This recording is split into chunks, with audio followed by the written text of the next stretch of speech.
Good afternoon. Good afternoon, everyone.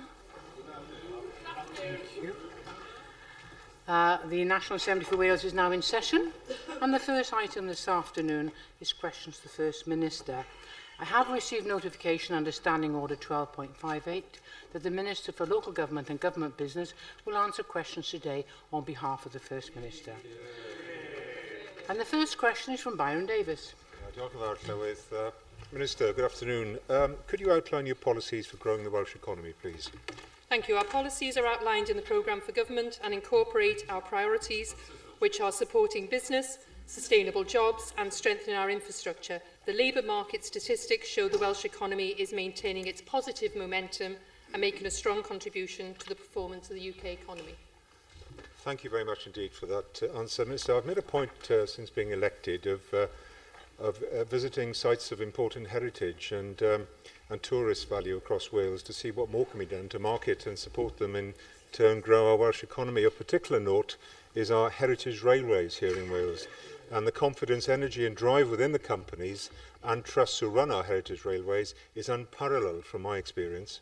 Last week I travelled on the footplate of locomotive Hugh Napier on the Cyflwynir line to Tala Bwlch, with the operating manager, Paul Newen, and you'd be hard-pushed to find a more idyllic and truly wonderful railway. Can you outline what measures, specifically, the government is taking to market these railways in the world? They are of international significance, both in terms of heritage and beauty, and exist both in the north and south of Wales. Thank you. I too have travelled on that railway line, and you're quite right, it's one of the most beautiful parts of North Wales. I know the Minister for Economy, Science and Transport does a great deal of work in relation to the tourism strategy, etc. And obviously, heritage railways play a huge part in that. Alan Fred Jones.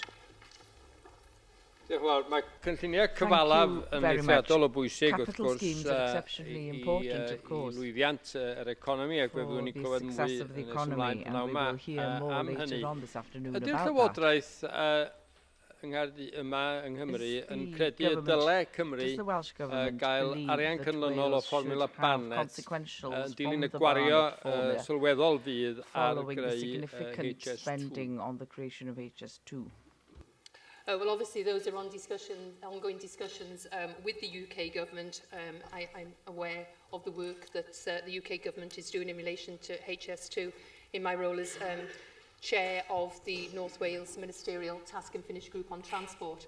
I've also had discussions in relation to HS2, and I'm sure the Minister for Finance is having those ongoing discussions. Anne Jones. Thank you, Presiding Officer. Minister, it's overwhelmingly clear that it's this Welsh Government's economic policies that's hitting the right notes with people in Wales. The pioneer and successful Jobs Growth Wales scheme has demonstrated how in tune the Labour government here in Wales is with dealing with youth unemployment, unlike the coalition government whose first act was to stop the Jobs Fund, Future Jobs Fund, and placed many people, young people, back onto the dole queue. So we now know there's some 13,000 young people are now out of their homes, back into work, no longer in the dole queue, and are now playing a very active role in their society. Minister, with all the success that the programme's generated in driving up youth employment, can we all agree that this youth employment does play a major role and a major part in Wales' economic recovery? Yes, I'm sure we do all agree that Jobs Growth Wales, which has been a huge success, is helping Wales continue to outperform other parts of the UK in relation to both employment and the economy. And certainly, unlike the UK government, we don't want to have a lost generation amongst our young people. And then Parrott. Minister, enterprise zones are obviously a key policy in this area, and an objective of the Cardiff Enterprise Zone since its beginning was to create more Grade A office space in the city centre. However, over the weekend, the Chief Executive of Right Acres has suggested that there'll soon be an oversupply of Grade A office space in Cardiff when all the planned developments are complete. Will the Welsh Government continue to prioritise these office developments, or will there be a change in focus towards more manufacturing premises, given the amount of industrial land that is still available in the area? Well, that is something that the Minister for Economy, Science and Transport will closely monitor, and I'm sure she will update members in due course. Question 2, Jenny Rathbone. What is the Welsh Government doing to improve the scrutiny of publicly funded services? Thank you. We encourage the openness and transparency which are essential to effective scrutiny. For local government, the 2011 measure makes specific provision for the development of effective scrutiny which offers robust challenge and drives improvement in public service performance. The Welsh Government has invested £660,000 over 3 years to support this. Excellent. There's a lobby group called the Dignified Revolution, which has got a lot of nurses involved in it, and they're specifically aiming to improve the services for older people.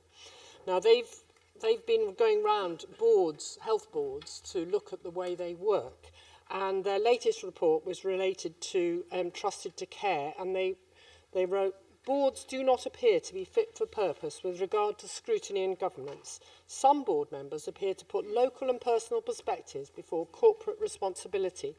The skills of the chairs also appear to vary widely. I also recall that Trusted to Care raised some considerable concerns about the capacity and competency of CHCs in doing what they're supposed to be doing in monitoring services. And I just wondered how we're going to strengthen both boards and CHCs in ensuring that they are inspecting those public services that it's very difficult for the general public to look at. Thank you. I am aware the Minister for Health and Social Services has seen the report. Obviously, it's the responsibility for the quality and safety of services must rest with health boards and trusts. Safe Care, Compassionate Care sets out the national governance framework to enable high-quality care in Wales, and it clearly describes roles and responsibility and what needs to be in place to ensure good, safe care. But I would imagine the Minister is monitoring the report and the situation carefully. Mark Isherwood. Thank you.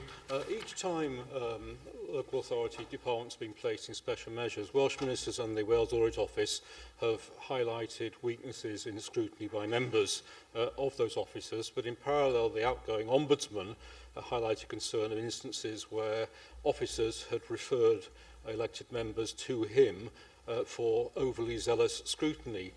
What action will you take to ensure that members do not feel deterred from robust scrutiny for fear of referral to the Ombudsman?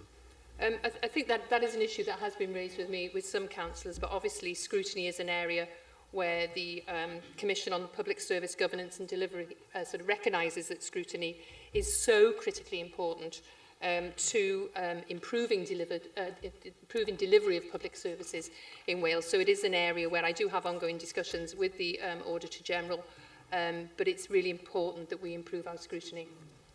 Simon Thomas. Thank you, Presiding Officer. How can we improve our scrutiny here in this Assembly, Minister?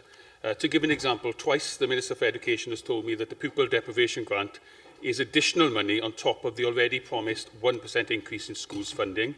He did this on the 23rd of November and the 4th of December last year. It's now been confirmed by Welsh Government email and letter that the pupil deprivation grant is actually being used to meet the 1% commitment. Minister, is this a sign of a government negotiating a budget deal in good faith? And has the Minister for Education misled the Assembly? Not at all. I don't think the Minister for Education and Skills has misled the Assembly. I think we've been completely transparent on the matter. And the important fact is we have increased spending on Welsh schools by more than 1%, above overall changes to the block grant since our commitment in 2011-12. We're very proud of this achievement, and I think we should be celebrating the fact. Alan Roberts. Diolch Llywydd. Sut all y cyhoedd graffu ar waith consortia rhanbarthol? Mae rhanbarth y gogledd yn rhoi cofnodion I gyd ar y we, ond o ran yr consortia neu Cymru, does na'n gwybodaeth ar gael heblaw am un o'r consortia sydd yn rhoi cofnodion ar safle we Rhondda Cynon Taf, ond ddim ar cynghori eraill. Felly, sut yn union mae y cyhoedd gallu craffu ar waith y consortia rhanbarthol? Well, I would imagine that the Minister for Education and Skills would expect all of the consortia to put their minutes on their websites and online so the public can scrutinise them.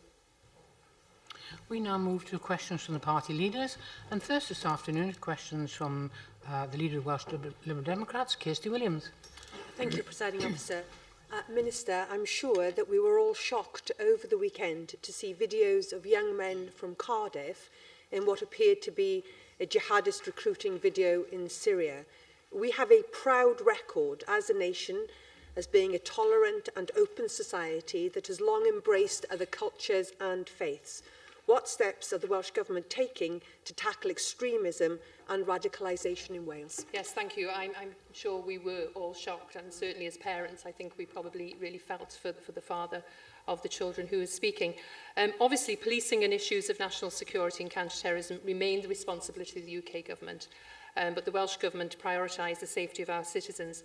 First Minister chairs the Resilience Forum here in Wales. I have responsibility for it in my portfolio, and we work very closely with the UK Government to make sure we have a multi-agency strategy in tackling radicalisation and extremism in Wales. But I have to say that obviously other cities throughout the UK have this problem. I don't think Cardiff is a hotbed for this.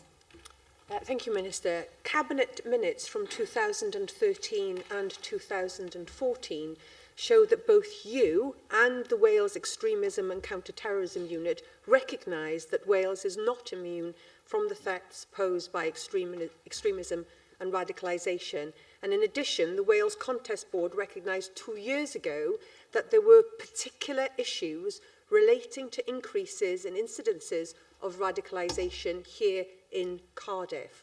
What actions has your government taken since then to tackle specific problems identified in Cardiff to combat that radicalisation?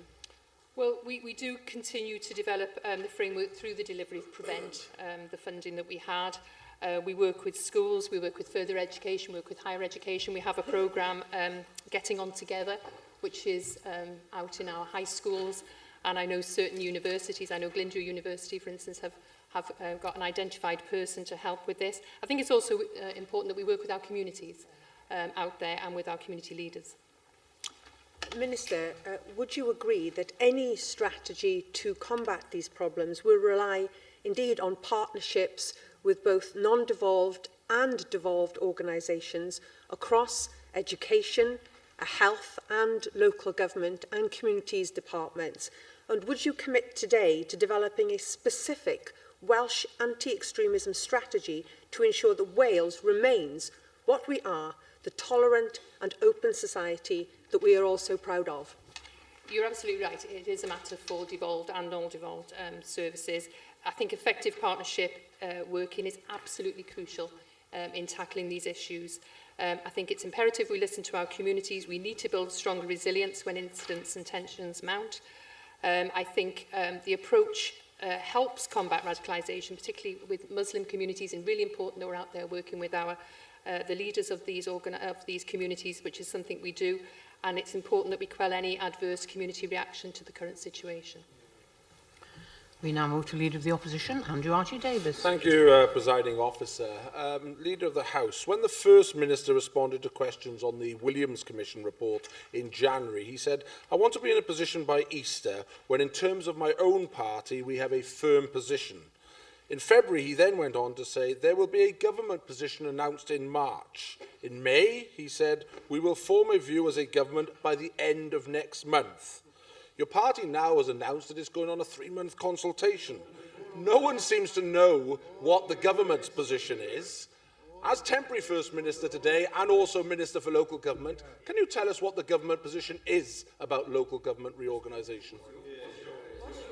The First Minister will be making a statement in this chamber before the summer recess of the Welsh Government's response to the Commission's report. I am very disappointed with that answer. I mean, I know you're standing in for the First Minister today. You are standing in for the First Minister today, but you're also the Minister for Local Government. You were at the WLGA conference last week. You would have heard the representations made to you at that conference, and a more substantive answer, I think, was deserving, given the quotes that we've heard to date of pushing this into the long grass time and time again by the First Minister. One thing you can commit to, though, here today, Minister, is when the health service was reorganised in 2009, there was, I think by most people's assessment, a very generous redundancy package and terms of employment package put in place for executives who found that they no longer had jobs to fill. That entailed 10 years of protected pay and conditions. If or when you come forward with your proposals, will you confirm that such generosity will not be extended this time to keep executives in positions that do no longer exist? I'm sorry you're disappointed with my answer. That is a factual answer that the Welsh Government will be responding, which is what you asked me before the summer recess. I was at the WLGA conference where I think I had some very constructive discussions. I should point out we're not looking at local government reorganisation, we're looking at mergers, because that is the way forward. It's not reorganisation on a whole scale. We're looking to local authorities to merge, and at least my party knows where it's going. We don't know anything from your party, apart from all you're interested in is gerrymandering. So, you know, we'll wait and see what comes from you.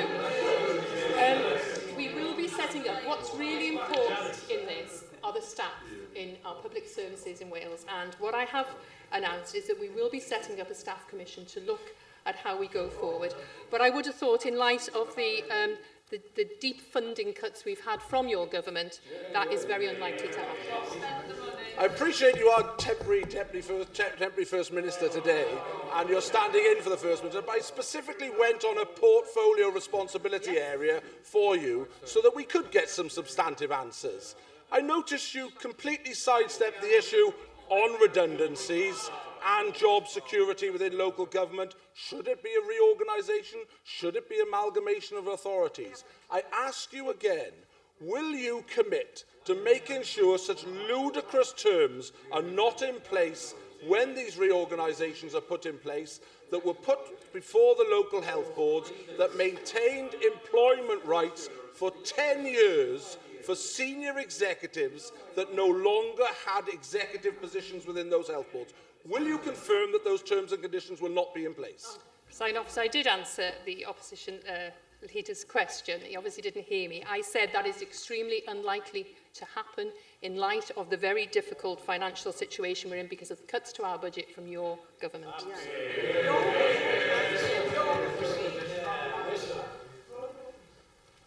The Business Minister doesn't need any assistance from anybody to answer the questions. We now move to Leader of Plaid Cymru, Liam Wood. Diolch, Llywydd. Last week, your party leader announced plans to remove job seekers allowance for 18 to 21-year-olds without skills to A-level standard unless they undertake training courses. Is this a policy supported by the Welsh Government? Well, it wasn't my party leader. My party leader is the First Minister, but I was aware of the announcement from Ed Miliband. I don't know if the First Minister's had discussions with the leader of the Labour Party regarding this. Well, I'm surprised that you're at least reluctant to declare your public support for this policy.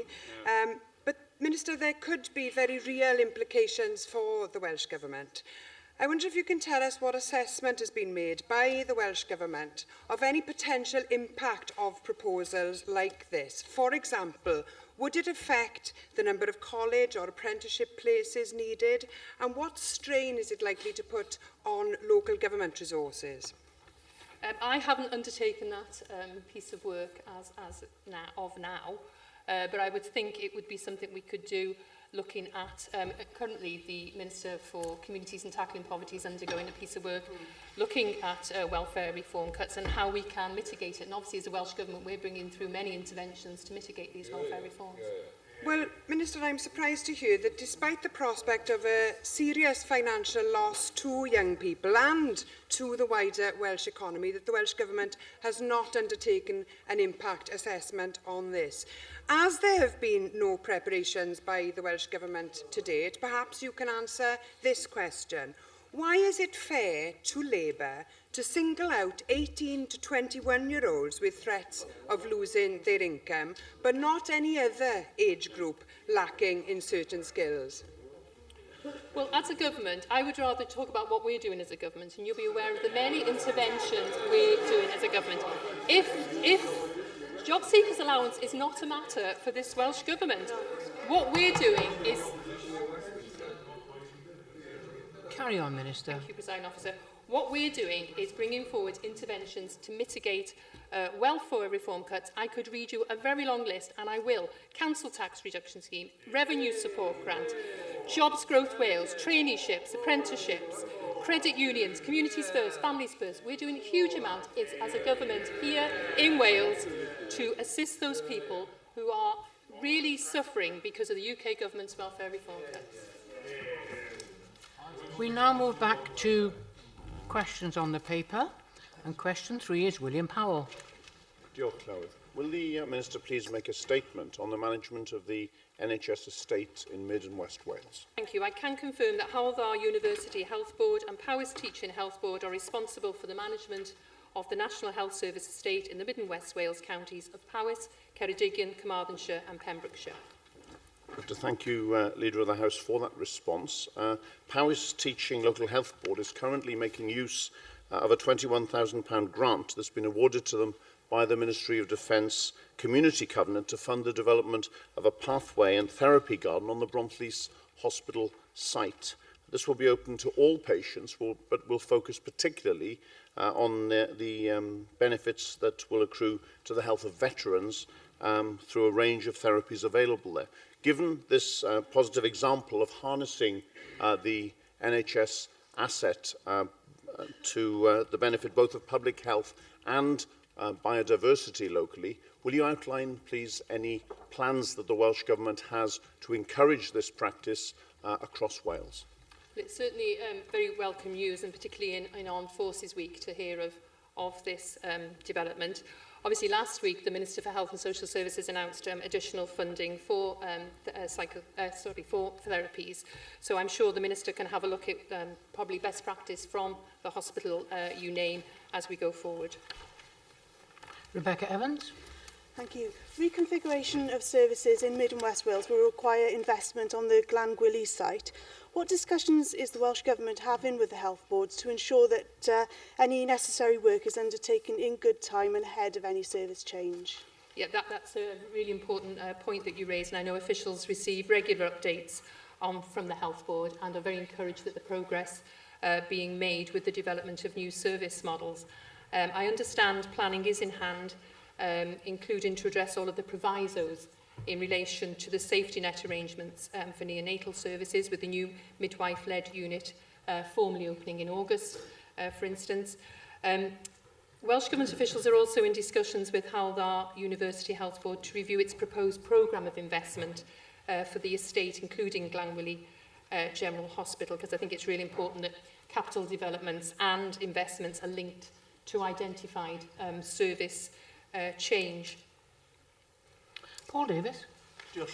Minister, on that very issue, I understand that refurbishment work on the midwifery-led unit at Withybush Hospital is currently taking place, which means, of course, that maternity services are already being downgraded by your government. However, the worrying thing, Minister, is that I've been informed of recent circumstances where several mothers have been transferred from Glangwili Hospital to Withybush Hospital for induction of labour, as they were oversubscribed at Glangwili Hospital. Does the Minister agree with me that if Glangwili Hospital can't currently cope with the mothers it already has, then surely things will only become more difficult when Withybush Hospital becomes a midwifery-led unit?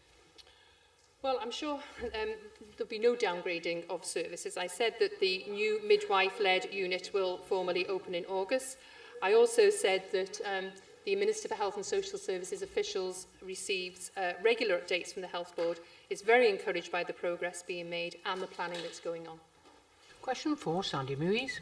Thank you, Presiding Officer. Minister, will you make a statement on how the Welsh Government is trying to discourage smoking, particularly amongst younger people? Thank you. Our Tobacco Control Action Plan includes a number of measures we are already taking to discourage smoking. These include the Assist programme in secondary schools, our Healthy Schools work, a Smoke-Free Playgrounds campaign, and the National Smoking Cessation programme. Our Public Health White Paper sets out our future plans. Public Health Wales last week published a report which revealed the extent of smoking among young girls in areas of North Wales. In some communities, up to 5% of 11 and 12-year-olds are already smoking. It revealed that girls as young as 11 are trying e-cigarettes and finding them easy to get hold of. Yes, there are programmes in place to discourage smoking amongst young people, but the report suggests that more targeted awareness is needed, using things like social media. Minister, how is the Welsh Government working with partners to further educate young people and their parents about the dangers of smoking and to raise awareness of stop smoking services? Thank you. I mentioned our Tobacco Control Action Plan, and that work is being taken forward with Public Health Wales, but with partners such as ASH. We are continuing to roll out the Assist programme, which you'll be aware is a peer-led intervention, and it's now in approximately 60 it's going out to 45 to 60 secondary schools every academic year. We've got Stop Smoking Wales, which provides support to young people aged 12 to 17 to help them stop smoking. And again, the sessions are delivered on a one-to-one basis, which I think is very important. You mentioned e-cigarettes and young people being able to access them, and you'll be aware we passed a legislative consent motion in January, which allows regulations to be taken forward relating to the age of sale. Mohammed Ashgar. Presiding Officer, Minister, according to the anti-smoking group ASH, children who live with parents and those who smoke are up to 3 times more likely to become smokers themselves. They estimate that at least 23,000 people in England and Wales start smoking by the age of 15 as a result of exposure to smoking at home. What further action can the Welsh Government take to educate parents about the effect of smoking in front of their children, please? Thank you. Well, one of the initiatives Welsh Government brought forward was the Fresh Start Wales campaign, which was to stop people smoking in cars, particularly where children and young people were also travelling, and you'll be aware it promoted smoke-free cars, and I think it also made parents think twice about doing it, and it was something that I think has been very successful. Lindsay Whittle. Diolch Llywydd. Minister, figures published by Public Health in England recently show that the number of children accessing treatment services for cannabis addiction has actually risen by 50% in the last 7 years. Cannabis, you may know, is a weed that is primarily smoked unless you like it in cake. How are you responding to the use of cannabis smoking amongst young people in Wales, and are you familiar with recent Wales-only trends, please? I'm not familiar with Wales trends, unfortunately, but I will ask the Minister for Health and Social Services to write to the member. Question 5, Darren Miller. Thank you, Presiding Officer. Will the Minister make a statement on Welsh Government support for faith tourism in Wales? Thank you. We fully recognise the importance of faith tourism, and the Minister for Economy, Science and Transport officially launched the Faith Tourism Action Plan on 25th October 2013. A working group has been established to prioritise the action plan and agree a few key actions to be delivered jointly in the short term. This work is moving ahead. Thank you for that answer, Minister. I'm grateful for the commitment of the Welsh Government to faith tourism, in spite of some recent articles which suggest that there's not the same fondness for faith tourism on some of your backbenchers. Can I just ask you, Minister, to congratulate with me the people who are responsible for the development of the North Wales Pilgrims Way, which of course is a route which traverses the whole of North Wales and has a great opportunity to attract visitors, particularly from overseas, who want to spend a longer period on holiday here in Wales. Can I ask what support you are giving to the marketing opportunities for the North Wales Pilgrims Way, particularly in terms of those people who are overseas, who may want the opportunity to spend longer here and therefore benefit the economy to a greater extent than usual? Visit Wales is making the most of opportunities to promote North Wales Pilgrim Trail, and it is going to be officially launched by the Minister for Culture and Sport in July, and it's also supported by CADU and European funding. Peter Black.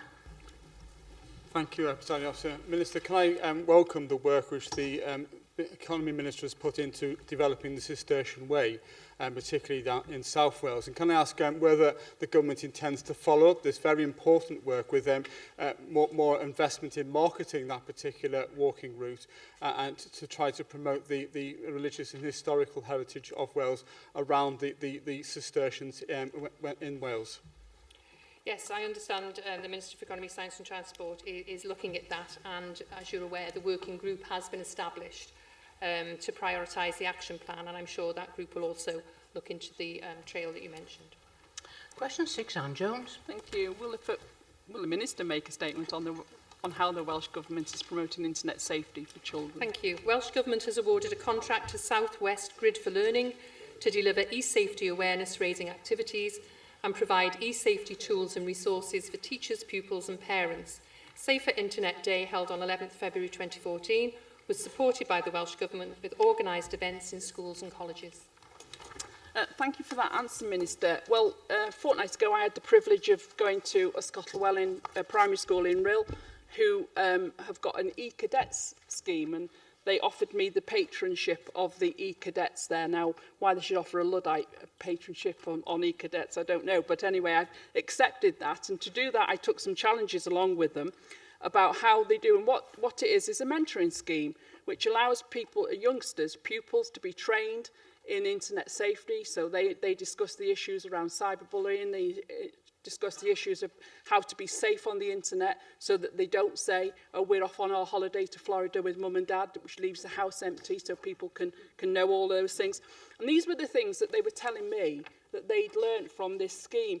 So this is an excellent scheme. It's the very first school in Denbighshire to do this e-cadets programme. And I would like to invite, well, I would have invited the First Minister, and I still will invite the First Minister, or perhaps the Education Minister and yourself within local government, to go to the school to talk to those children about how they will mentor the rest of their peers in internet safety. This, I think, is an excellent way of looking at internet safety.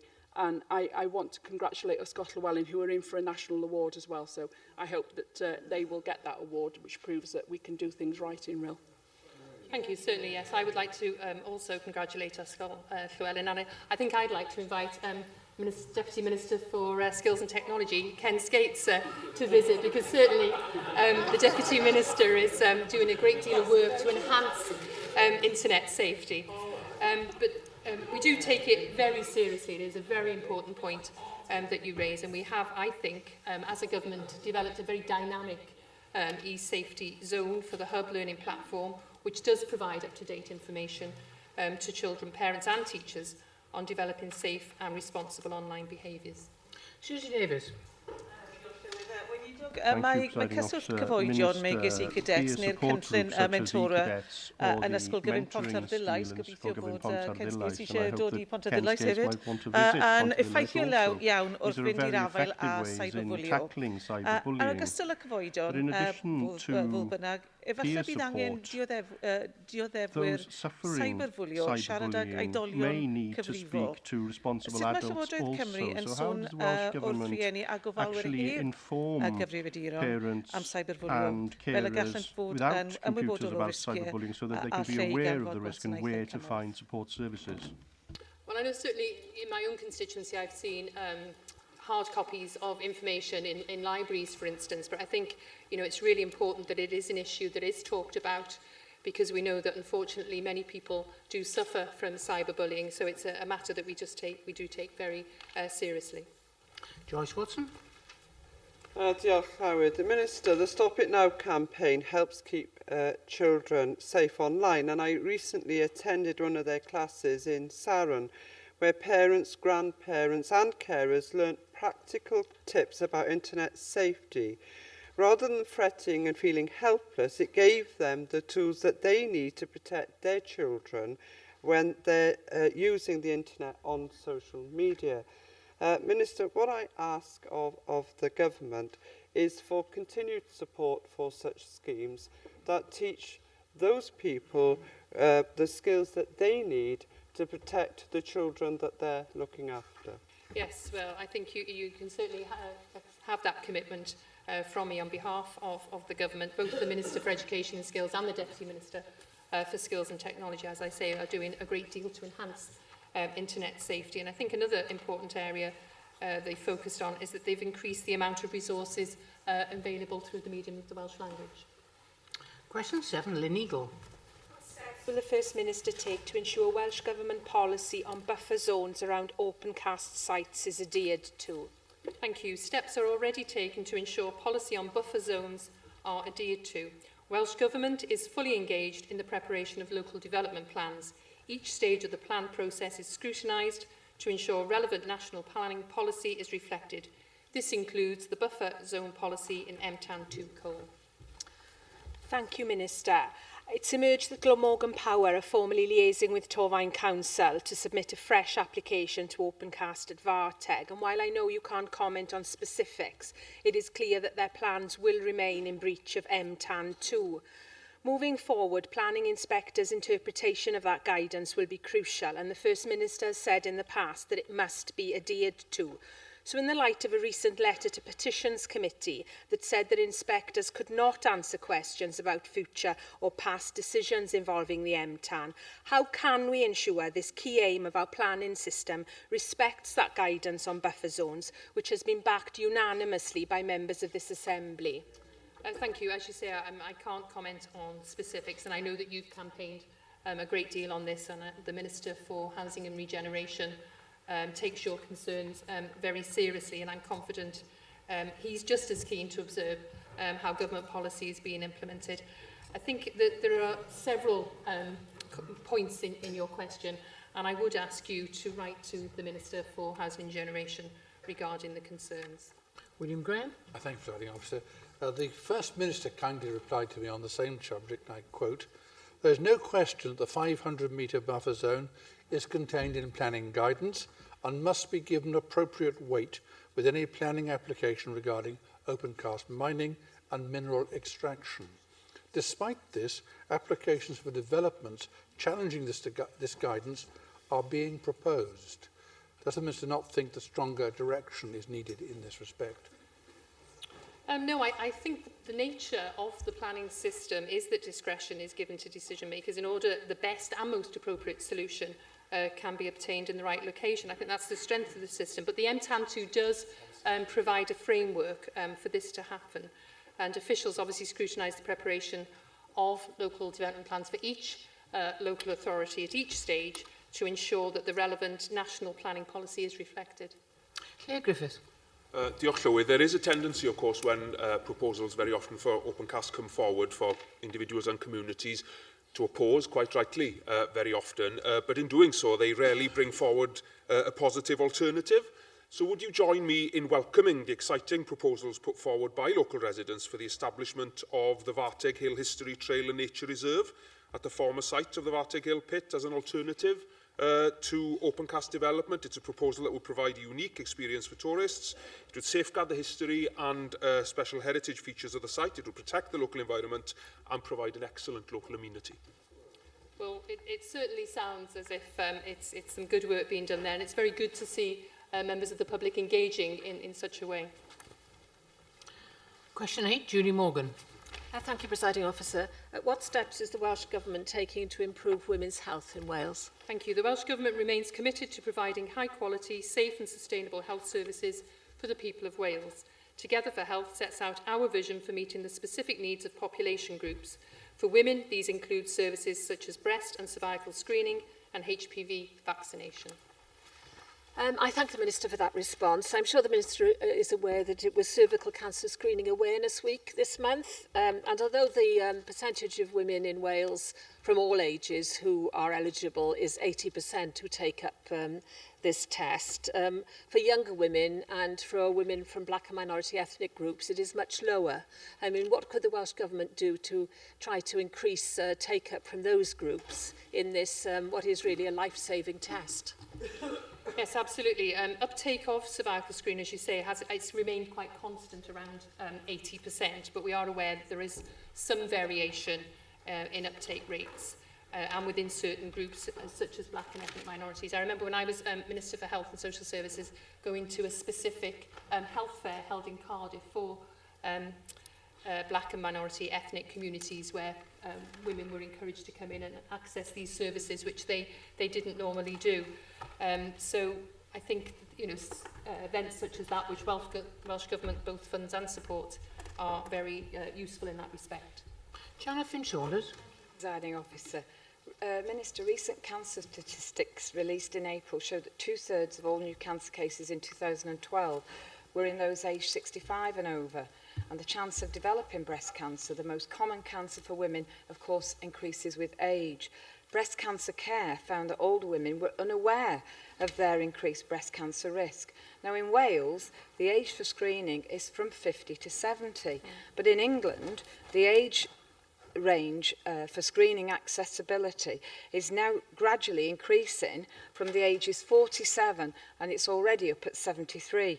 Will the Welsh Government commit to extending the age range in Wales so that older Welsh patients are not at an increased risk compared to their English counterparts?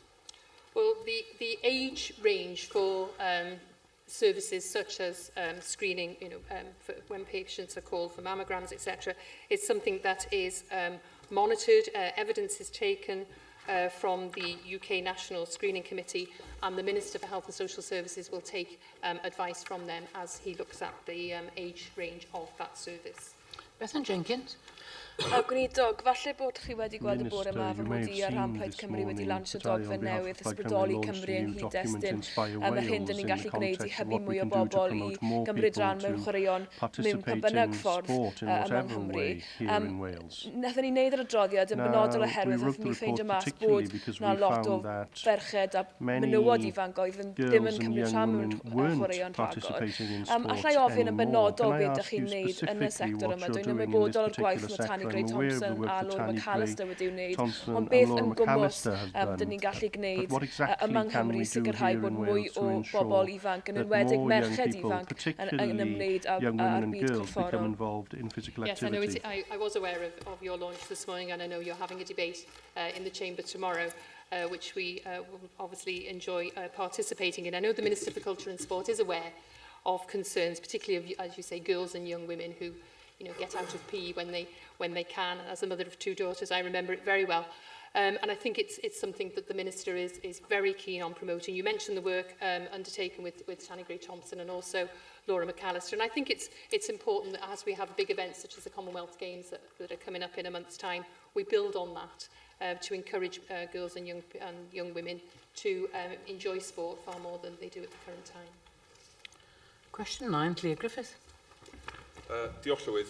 A wneith y Gweinidog wneud datganiad ar bolisi Thank you. Energy Wales, a low-carbon transition, sets out our ambition to develop a low-carbon energy system which enhances the economic, social and environmental well-being of the people and communities of Wales. The recently published Energy Wales Delivery Plan articulates progress and indicates the actions needed to achieve our ambitions. Thank you for your answer. Notwithstanding the legitimate concerns and opposition to fracking, do you agree that the resources of Wales belong to the people of Wales and that revenues resulting from any potential future exploitation of Welsh and conventional gas resources should be collected by the Welsh Government? Well, that's an issue of ongoing discussions between Welsh Government and UK Government, which you will be aware of. Russell George. Minister, I was disappointed by the prospectus your colleague, the Minister for Natural Resources, launched yesterday for 2 reasons. One, that it wasn't done here in Wales on the floor of this chamber, and secondly, that there was no mention in it and what should be seen as a key green economic driver, the expansion of community energy generation. Given the programme is to finish next year, how is the Welsh Government developing a comprehensive and robust strategy to enhance the delivery of community energy sector for the next decade? Thank you. Well, the Minister for Natural Resources and Food did launch Green Growth Wales Investing in the Future yesterday. The prospectus was launched, as I said yesterday, and it sets out how the sustainable use of our natural resources can help create a new economic model that will deliver wealth creation and economic growth, both today and in the future. And I'm sure you'll very much welcome the strategic commitments and practical actions it set out. Question 10, Andrew Archie Davis. Thank you, Presiding Officer. Will the Minister outline what steps have been taken to improve NHS waiting times in South Wales Central? Thank you. Cardiff and Vale University Health Board and Cymtath University Health Board, which together form South Wales Central, are each in the process of implementing their agreed 3-year integrated medium-term plans, which include a range of actions and milestones to improve access to services through reduced waiting times. Thank you, Minister, for that answer. In South Wales Central, there are just short of 2,700 patients waiting over 36 weeks. That is quite an eye-watering figure just for one region of Wales to have to cope with. Whilst I hear what you said in your answer to me, for many of the patients stuck on that waiting list, those words will be of little comfort. Can any of those patients expect to receive any respite for the eternal delay that they seem to be having in accessing the treatment that they've been diagnosed to have in the short term, certainly over the next 2 to 3 months? And can we expect to see some improvement in those horrendous figures here in South Wales Central?